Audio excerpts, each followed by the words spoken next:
Nire Goitizanaren atzean, Iban Zabalegi musikaria ezkutatzen da.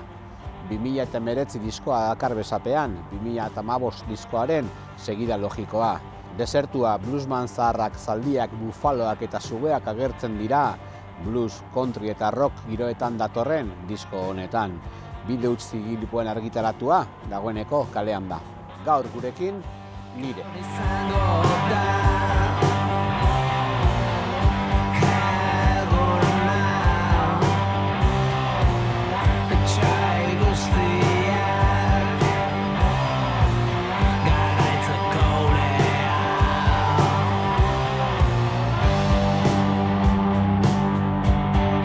Disko honen ideia pixkat etortzen da aurreko diskoaren zuzenekoekin zerikusia daukala, ez?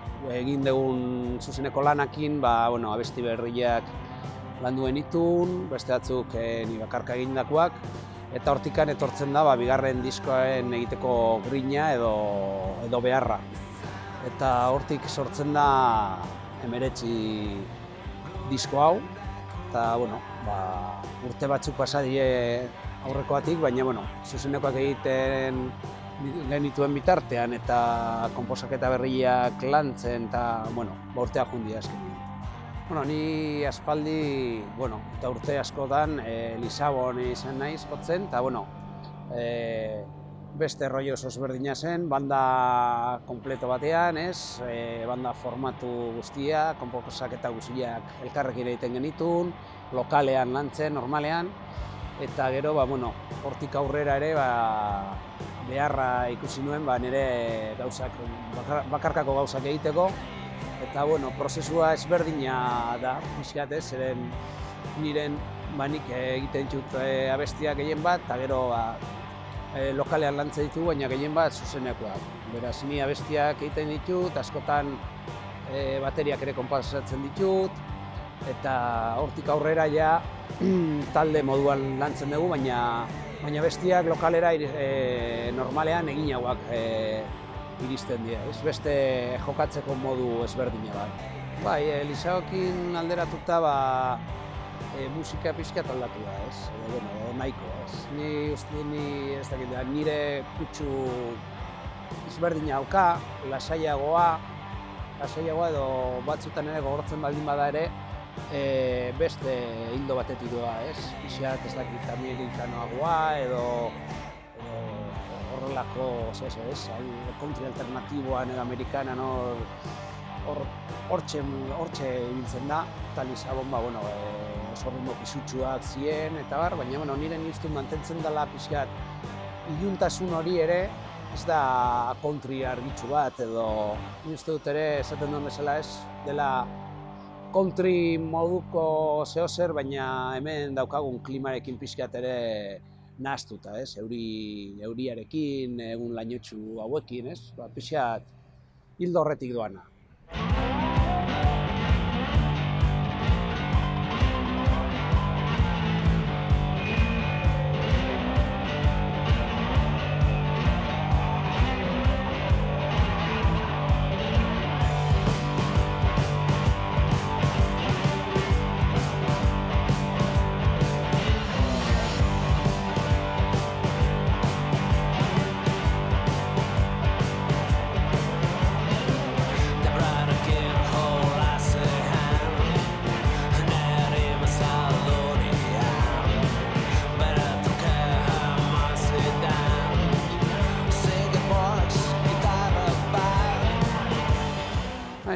Disko honetan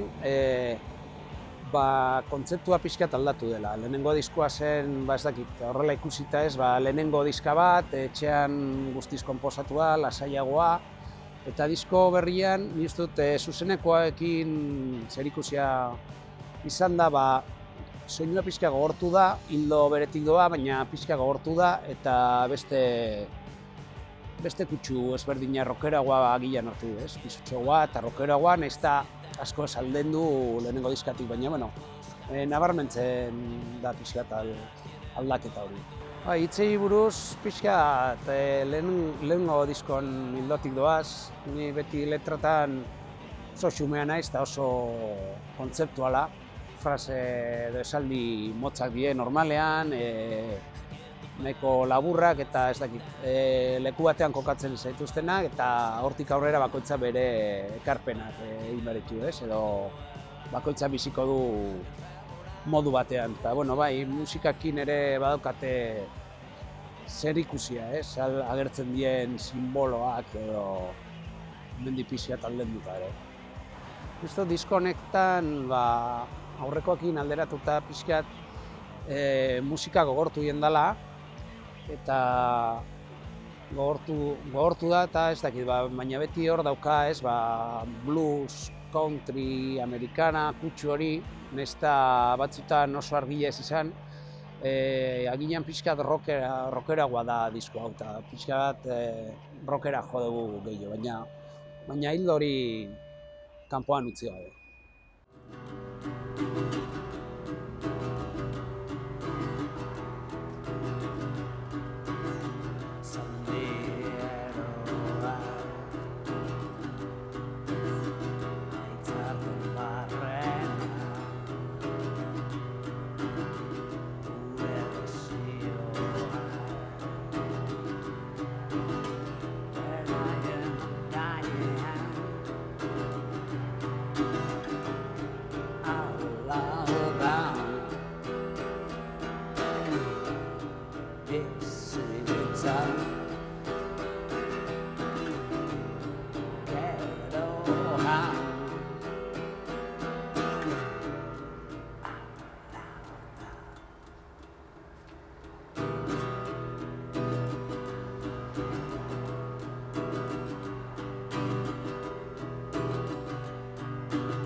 Disko honetan dagoen berrikuntza bat da Cigar Box gitarraren erabilpena. Zuzenean ibila neukan ere kontzertuetan, eta hori ere soinua gogortu egin dut pixka bat.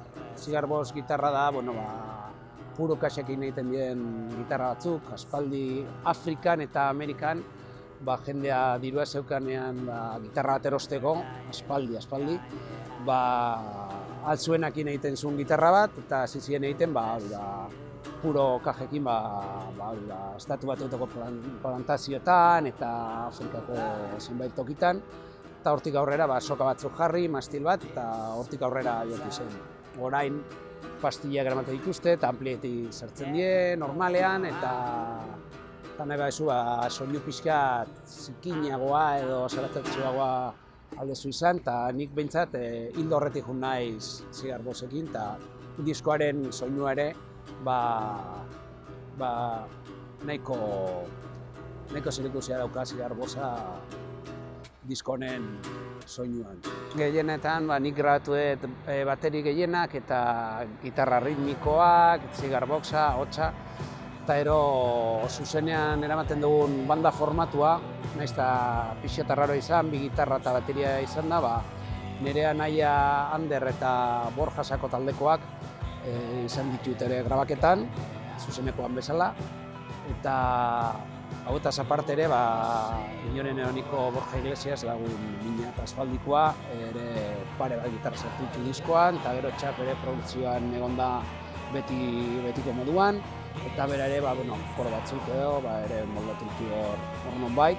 Eta, oizko ekipoa egiten ari geha, mintza zuzenekorako eta grabaketan ere. Ahotsak ere, abestien norakoak betetzen dituzte pixka bat, eta hori normalean estudioan lantzen dugu txapekin, eta ikuste dugu ahotsak ez dakit doblatu egin behar dien, edo efektoren bat sartu behar zaio, baina ez oso nabaria ere, gero zuzenean ere asko ez alderatzeko.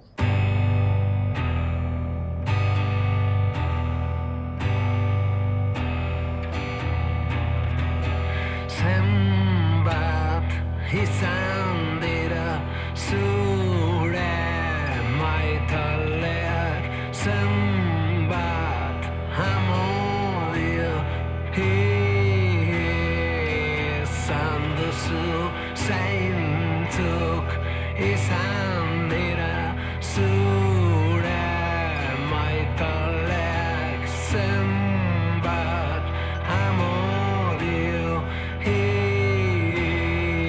izan duzu.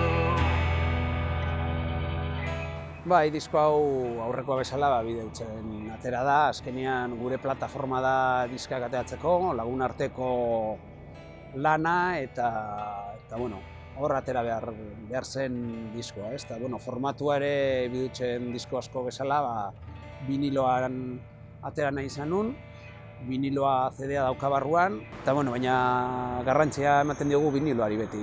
Bideutzen normalean eta gu pertsonalki niren proiektuan ere viniloa gustatzen zaigu eta pentsatzen dugu formatu polita eta ezberdina dela. Eta diseinu aldetik ere, lehenengo diskoa ikusita, ere nik hau lehenengo ateratzeakoan banekin, baina jendeak ez, noski. Ideia zen serie bat izango balitz bezala egitea, ez? Portada gutxi gorabehera antzekoa da, argazki aldatzen da, koloreak aldatzen die, baina berez, aspaldiko diska batzuk egiten ziren moduan, bi diskak ezagutzen die talde berdina diena, diseinua antzekoa dela, baina ezberdina, eta horrekin jolastu nahi nuen pixka bat diskoa egiterakoan. Zunekoak egiterakoan, normalean egingo ditula banda formatuan, Ander eta Borjakin, baina baita ere irekitan nago beste diskoakin egin genuen bezala, biko formatuan jotea, bi gitarra edo gitarra eta bateriakin bakarrik edo bakarka batzutan ere. Nik uste dut defendatu daitekeela bakarka, nahiz eta abestia pixka bat aldatu ere. Eta honekin, hasiko gara zuzenean jotzen eta ikusiko dugu ze ibilbidea egiten dugun da nora ailegatzen gara, ez? Soinu aldetik eta taldea bezala.